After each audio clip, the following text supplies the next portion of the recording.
tapi di sini juga perlu saya beritahukan, tidak berarti kalau orang sudah bisa sampai lapisan tertinggi terus harus melepaskan agamanya. Tidak, agama dipegang sebagai tata krama sosial. Tata krama sosial. Sosial. Jadi saya tahu bahwa agama apapun itu sebenarnya pada nilai tertingginya itu everything, nggak ada persoalan. Ya. Tapi dalam tata krama sosial kan kita nggak bisa, kalau perlu nggak beragama saja nggak bisa, sehingga disebut menjadi jahiliyah. Ya.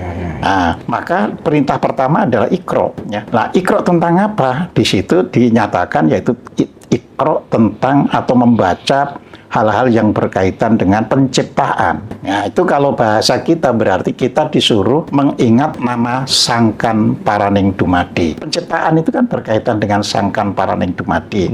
Sangkan itu asal usul, paran itu tujuan, dumadi itu makhluk. Jadi asal usul dan tujuan makhluk.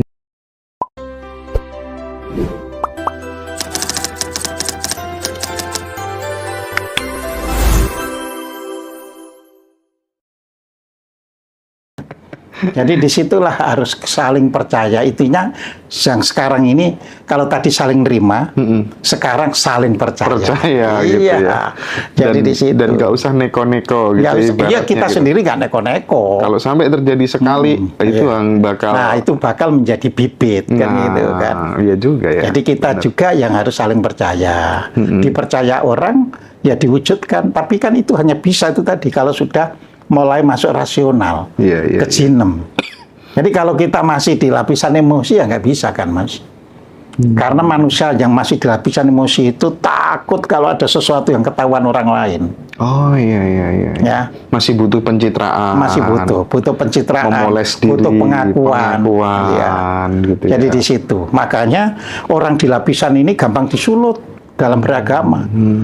Karena dia masih merasa terkait dengan agamanya, itulah penyelamatnya. Iya. Jadi di situ, ya. Nah, tapi di sini juga perlu saya beritahukan, tidak berarti kalau orang sudah bisa sampai lapisan tertinggi terus harus melepaskan agamanya. Tidak, agama dipegang sebagai tata krama sosial. Tata krama sosial. Sosial. Jadi saya tahu bahwa agama apapun itu sebenarnya pada nilai tertingginya itu everything, nggak ada persoalan. Ya. Tapi dalam tata krama sosial kan kita nggak bisa, kalau perlu nggak beragama saja nggak bisa, karena nanti terjadi hambatan di dalam komunikasi dengan orang lain. Nah, hal-hal yang bisa menganggap padahal itu tidak seberapa nilainya tidak perlu dihilangkan. Jadi agama, tanya agama apa? Islam. Kita juga nggak perlu kan berganti nama, oh agama saya yang ini. Kita tidak perlu. Jadi di sini kita perlu menjembatani ya kehidupan sosial. Aku tadi malam sempat ngobrol sama Coki, ya katanya tidak perlu tumbal dalam sebuah keyakinan atau agama, tidak perlu kemudian harus mencurigai orang lain, mendiskreditkan orang lain. Gitu. Kalau Gus Dur mengatakan Tuhan tak perlu dibela segala macam gitu ya. Kesadaran ini kan terus nantiasa terus. Nah itu tadi ya, manusia setelah di alam misal harus ditingkatkan.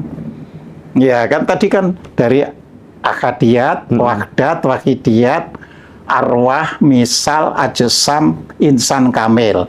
Nah sekarang insan kamil dinaikkan kan, ya. Oh ternyata jadi insan kamil itu manusia sempurna, tapi pengertian manusia sempurna itu bukan kok manusia yang wataknya sempurna, tapi manusia yang sudah sempurna terpenuhi hajatnya. Ya kan dibandingkan hewan kan kita sudah dipenuhi hajatnya apa saja bisa, makanya disebut insan kamil. Ya, tapi kita perlu tingkatkan. Sekarang saya harus naik lagi ke yang disebut martabat ajsam, martabat jasmani. Martabat jasmani itu nggak ada keserakahan. Kayak hewan kan nggak ada serakah, ya dia hanya sekedar makan untuk hidupnya. Jadi bukan hidup untuk makan, tapi makan, minum untuk hidupnya. Terus naik kan ke alam misal, itu nggonya jin. Tapi kita berangkat dari insan kamil, bukan dari atas jadi jin, ya kan?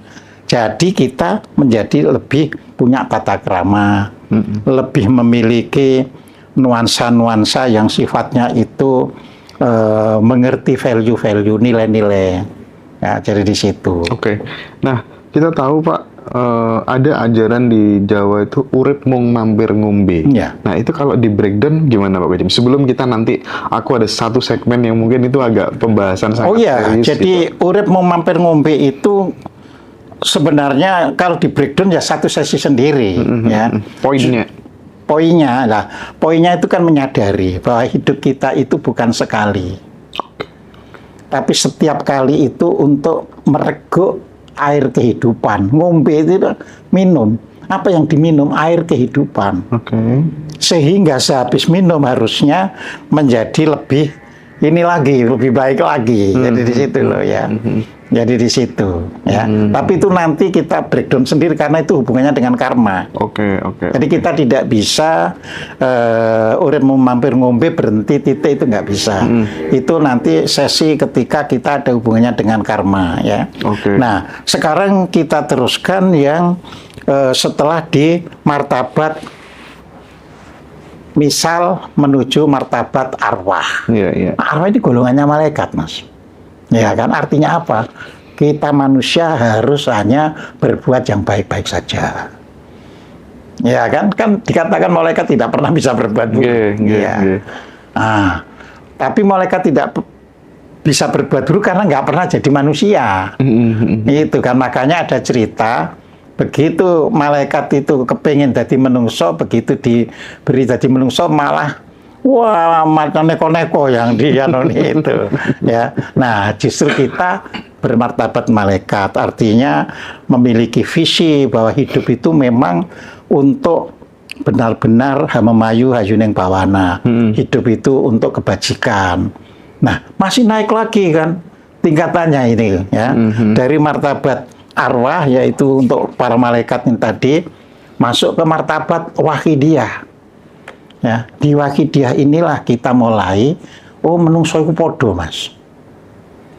Jadi menungso itu sama. Jadi kalau toh ada perbedaan itu tadi hanya karena proses lingkungannya yang membentuk berbeda.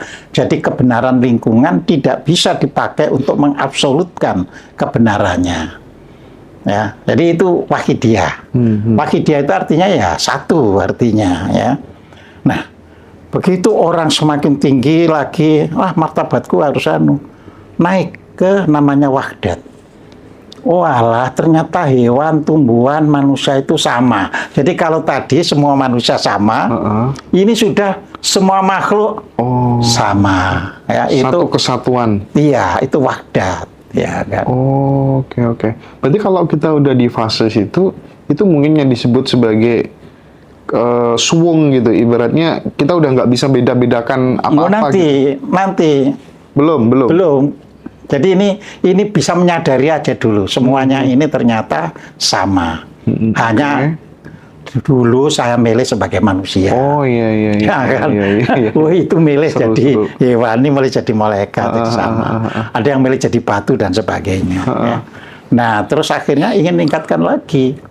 Ya kan, namanya akadiyah. Oh alah, onone mung siji. Onone mung siji. Iya. Jadi semesta ini hanya satu. Cuma rupanya yang beda-beda. Gitu kan. Iya. Ya. Nah, ini sudah nggak bisa lagi membedakan antara aku dan kau, gitu loh. Ya, karena sudah akadiyah. Ya. Jadi kalau sudah akadiyah itu semua merasa, semua itu adalah semesta, ya. Jadi tidak ada yang lebih unggul, tidak ada yang lebih di bawah. Semua mewujud sesuai dengan peran masing-masing. Nah, disinilah nanti di dalam kehidupan berbangsa dan bernegara ada bangsa yang bisa maju, ada yang tidak bisa maju. Yang bisa maju adalah yang sudah sampai level sosialnya itu tadi, akadiyah tadi. Jadi semua itu punya peran. Nah, kalau punya peran nggak boleh orang itu disalahkan karena perannya, gitu loh. Ya, dan peran itu tentunya nggak akan ada orang peran jelek, sampai malaikat saja sudah hanya berbuat baik. Ya, jadi peran itu peran aslinya. Aslinya itu hidup itu adalah menghidupi. Makanya hidup itu menghidupi dan menghidupkan. Nah, itu kalau sudah di akadiyah, ya sudah tidak ada perbedaan. Yang ada adalah tahu masing-masing punya peran.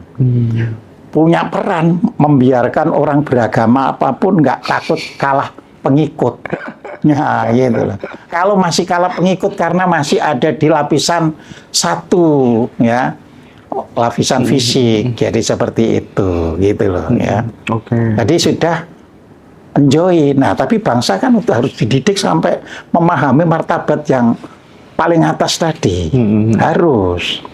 Ya, dan itu perlu lewat pendidikan, perlu lewat sarasian, perlu lewat pelatihan-pelatihan hidup bersama yang berbeda-beda. Iya, makin terang, makin jelas sekarang teman-teman. Ini nanti akan kita perdalam di Zoom. Saya akan bikin Zoom spesial bersama Pak Kojim dan itu akan berseri-seri sehingga nanti teman-teman sekali lagi yang kesulitan dapetin bukunya nanti biar bisa mencerna dengan mudah.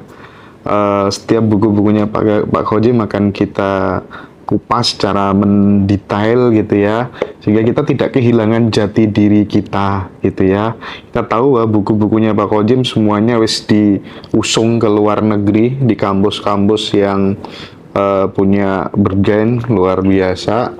Kita sendiri sebagai putra bangsa malah justru kemudian tidak paham sesungguhnya kita ini siapa, jati diri kita bagaimana, karena ditutupi sama kekuatan global tadi. Nah, aku ada satu pertanyaan terakhir untuk segmen ini. Nanti ada segmen terakhir yang seru, Pak Kojim ya, seru banget ini ya. Nah, satu pertanyaan terakhir gini, Pak Kojim, mungkin nggak kekuatan global itu bisa masuk kepada ranah misal kayak, oke, tokoh ini kita create sebagai pimpinan sufi dunia. Misalnya, kita legitimasi itu, kita umumkan, terus kemudian di balik itu ada sebuah misi politik, misi kepentingan tertentu, itu mungkin nggak? Absolutely bisa. Oke. Jadi bukannya mungkin, kalau mungkin jawabannya tidak mungkin, ya. Tapi absolutely bisa. Oke. Ya. Sampai sebegitunya. Oh iya. Jadi dunia ini ya perang create tokoh. Ya. Jadi makanya misalnya gini ya. Pada saat munculnya Islam, itu semua dunia mengakui 300 tahun sejak Nabi Muhammad itu Islam membawa kemajuan. Tapi kan ada pihak lain, wah ini harus dibendung ini. Ya. Kalau tidak dibendung, saya bisa kalah kan gitu kan.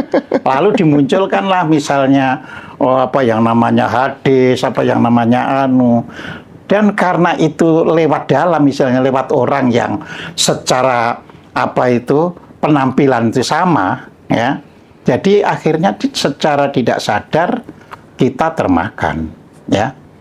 Snogurgronya ketika harus menjadi penasihat Belanda di Aceh, ya, dia mengaku sebagai seorang Muslim. Dia juga sudah pernah menjadi imam besar di Masjidil Haram. Ya. Dia juga menguasai bahasa Arab. Ya. Dia juga menikahi 2 kali perempuan Sunda dan dia juga khitan. Ya. Tapi begitu sudah selesai tugasnya, dia pulang ke Belanda lagi, kembali ke agama semula. Sama kayak kisahnya Syekh Abdul Wahab mungkin ya? Ya. Iya. Pendirinya Wahabi. Iya. Jadi bisa di-create. Ya. Itu yang disebut menghancurkan Islam dari dalam deh. Iya. Bukan kayak Kumaila gitu ya. Ya, nanti kita akan bahas khusus ya tentang itu. Baik Pak Kojim, luar biasa sekali Pak Kojim. Aku semangat ya. Teman-teman nanti silakan join Zoom dengan Pak Kojim. Kita kupas pokoknya semua keilmuannya Pak Kojim secara mendetail. Ini khusus yang buku ya. Jadi kita bikin semacam kayak bedah buku begitu. Teman-teman kan banyak yang kontak Ngaji Rasul untuk dapat bukunya Pak Kojim tapi nggak dapat. Ya, nanti ya. Bisa. Misalnya buku ini bab 1. Nah, bahas bab 1 saja bisa sampai 2 jam itu. Nah, gitu. Oke. Udah. Jadi nanti bisa. Oke. Assalamualaikum Pak Kojim. Waalaikumsalam warahmatullahi wabarakatuh, Mas Hendra dan teman-teman. Terima kasih kembali datang di Ngaji Rasul. hari ini teman-teman kita bersama dengan guru kita untuk memperluas cakrawala berpikir kita tentang banyak hal. Pak Rojim, aku akan mulai dari doktrin-doktrin agama yang terkadang itu bikin orang jadi ketakutan. Terus yang kedua, gara-gara doktrin agama itu kadang kita membenci satu sama lain, gitu ya Pak Kojim. Aku pengen berbicara dari sini dulu, silakan Pak Kojim. Ya, terima kasih Mas Hendra. Ya, pertama kali saya lakukan disclaimer dulu ya, bahwa ketika kita belajar antara satu orang dengan yang lain, maka bawalah gelas atau cangkir kosong. Jadi jangan sampai membawa muatan sebelumnya. Karena begitu ya, Anda semua sudah mengisi cangkirnya itu, ya tidak bisa menerima penjelasan orang berikutnya dan seringkali terbentur. Loh kok gini gitu. Makanya sekarang siapkan cangkir kosong dan isilah dengan apa yang saya sampaikan. Ya, jadi begini. Agama itu sendiri, ya. Agama itu sendiri sebenarnya produk dari suatu politik. Ini yang harus kita pahami. Agama produk dari suatu politik. Jadi orang sering budaya kan. Saya mengatakan justru dari politik. Politik yang produk budaya. Ya. Jadi agama itu seperti itu dipaksakan, nggak ada. Misalnya begini ya. Kalau di Arab kan ada din. Terus juga ada istilah milah itu dalam pengertian Al-Quran. Apakah din atau milah itu sama dengan agama? Gak bisa kita samakan. Nah, tapi oleh kepentingan politik disamakan. Ya, karena agama itu dalam bahasa Jawa. Ya, jadi artinya berbeda dengan din atau milah yang ada di Arab. Kalau dalam bahasa Jawa ageman, pegangan. Bukan. Agama itu apa? Ya, agama itu adalah dari kata gama dulu. Gama itu artinya aturan atau undang-undang. Jadi beragama itu artinya orang yang menjalankan aturan atau undang-undang, tapi untuk kepentingan negara. Jadi bukan urusan misalnya nanti akan bakal ada, kalau mati ada ini, ada itu. Bukan itu. Bukan itu, ya. Makanya tadi malam juga saya sampaikan, ini ada bahasa kawi agama, artinya itu tata. Jadi tata itu apa? Menerapkan sesuatu ya di masyarakat dalam keadaan tata krama. Jadi artinya selama kita bisa bertata krama di dalam kehidupan bersama, ya kita sudah beragama. Kita tidak menyalahi ya apa yang ada di masyarakat itu. Ya, tapi kemudian oleh kepentingan politik ya itu dimasukkan. Sama saya jelaskan. Orang-orang Barat, kalau kita melihat secara sosiologi ya, mereka yang Kristiani itu tidak mau disebut religionnya itu Kristen. Nah, karena religion itu punya konotasi dalam hubungannya dengan hidup yang tidak sesuai dengan yang diajarkan dalam agama Kristen. Jadi mereka ya hanya sebagai pengikut Yesus, hanya seperti itu. Tapi tidak mau disebut sebagai my religion is Christian gitu. Oleh karena itu dari awal orang Barat tidak pernah di dalam identity card-nya atau kartu identitasnya itu ada kolom agama. Dan itulah yang diikuti di dunia dalam hal paspor, ya kan? Dalam hal nomor pokok wajib pajak ya, nggak ada agamanya apa ya. Nah, terus akhirnya karena kepentingan politik untuk di Indonesia dikaitkan dengan agama dalam pengertian yang kita lihat sekarang ini. Ya, jadi di situ ya. Nah, sekarang kita kembali ke asalnya. Ya, asalnya dulu sebelum masuk politik, kan? Para tokoh-tokoh yang disebut ya sebagai tokoh-tokoh pembawa agama itu ya tidak ada istilahnya itu perilaku politiknya. kecuali perilaku kemanusiaan. Nah, ini yang harus dipahami. Jadi misalnya Nabi Muhammad ya semula hanya menyampaikan bagaimana hidup yang baik di dalam kehidupan. Makanya pada waktu yang lalu, mengapa itu ayat pertama itu Iqra? Karena melihat bangsa Arab ya itu tidak suka membaca, sehingga disebut menjadi jahiliyah. Nah, maka perintah pertama adalah Iqra. Ya. Nah, Iqra tentang apa? Di situ dinyatakan yaitu Iqra tentang atau membaca hal-hal yang berkaitan dengan penciptaan. Nah, itu kalau bahasa kita berarti kita disuruh mengingat nama Sangkan Paraning Dumadi. Penciptaan itu kan berkaitan dengan Sangkan Paraning Dumadi. Sangkan itu asal usul, paran itu tujuan, dumadi itu makhluk.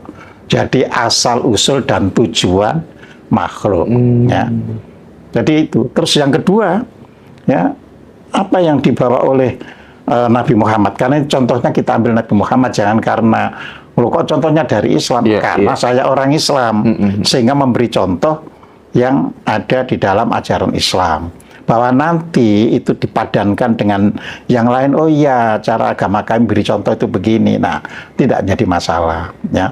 Apa yang dicontohkan oleh Nabi yaitu budi pekerti. Ya.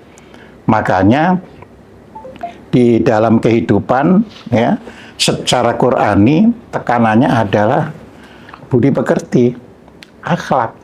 Ya. Buktinya apa secara ayat? Ya amal soleh itu. Artinya tidak ada iman kalau tidak dibuktikan atau diwujudkan dengan amal saleh.